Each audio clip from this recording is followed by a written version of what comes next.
le projet de recherche autour des Alpes dans le domaine archéologique est un projet tout à fait intéressant dans le sens où relativement peu d'éléments archéologiques ont été dégagés dans les Alpes. On connaît un abri sous bloc de la période préhistorique du côté de Châteaudet qui a été découvert en 1989, 1989, restons vaudois, en 1989, qui a été fouillé avec aide du Fonds national, qui a montré une présence forte à proximité de Châteaudet, à période préhistorique.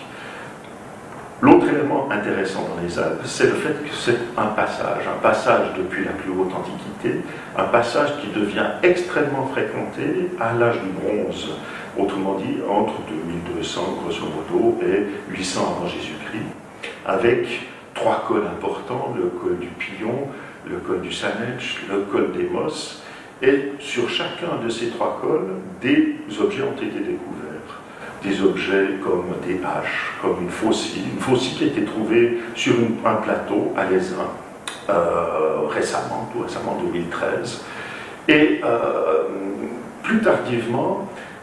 c'est des éléments liés aux routes et surtout au passage en direction du col des Mosses, qui est la voie de passage la plus fréquentée, vont montrer des découvertes archéologiques. Donc très peu de fouilles ont été pratiquées dans les Alpes. Par contre, des reconnaissances préhistoriques surtout, une espèce d'absence d'éléments pendant la période de l'âge du fer, c'est-à-dire à partir de 800 jusqu'à l'époque romaine. On sait qu'il y a une présence romaine dans les Alpes vaudoises, mais c'est en particulier à la fin de l'époque romaine, début du Moyen-Âge, que l'on retrouve une activité dense qui nous confirme cette importance des passages, avec en particulier l'installation de châteaux. Un château s'installe au Vanel, précisément au-dessus de la route qui mène à Sarnen depuis Rougemont, 1 kilomètre à l'est de Rougemont. Château de Vanel qu'on a tout récemment prospecté, dont il ne reste qu'une tour d'angle, château qui a servi de péage, installé au XIe siècle, repris par les Bernois vers 1400, dont les murs se sont détruits au début du XXe siècle, et qui fait partie de cet intérêt de l'archéologie. Alors, à côté de ce château qui se construit vers le Xe, XIe siècle au Vanel, près de Rougemont, une histoire particulièrement frappante et qui illustre la manière dont ces différents plateaux des Alpes vaudoises vont être occupés. Manière qu'on pourrait reporter jusqu'à l'âge du bronze. Vers 1080, une parcelle proche entre deux rivières à proximité de Châteaudet est donnée par les comtes de Gruyère, qui sont les possesseurs du terrain à cette époque, à l'abbaye de Cluny, aux moines de Cluny, qui vont y installer 2, 3 moines sur place,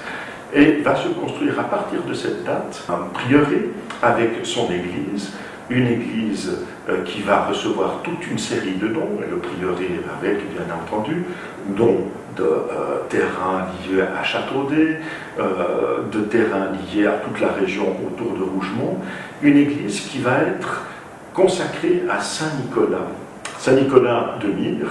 avec une histoire particulièrement intéressante par rapport aux voies de communication dans les Alpes, dans le sens où ce Saint Nicolas de Myre va être connu grâce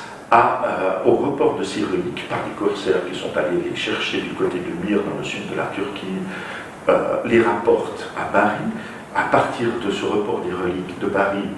les reliques vont enchaîner toute une série de cultes à travers toute l'Italie puis les Alpes,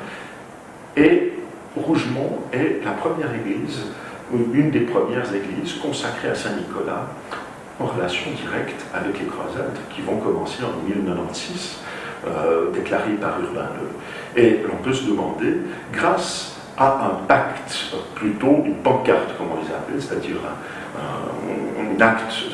féodal de 1115, en fait, cette année, 2015, 1er août 2015, c'est 900 ans. Grâce à cet acte, on connaît les premiers comtes de Gruyère et les personnages qui ont gravité autour de ces contes, donc 3 des fils et neveux du premier conte qui sont partis à Jérusalem. Donc un lien direct entre Rougemont et Jérusalem, les croisades, un endroit de passage qui permettait au comte de Gruyère d'éviter tout le passage du côté du lac Léman pour aller directement en Italie et partir en croisade.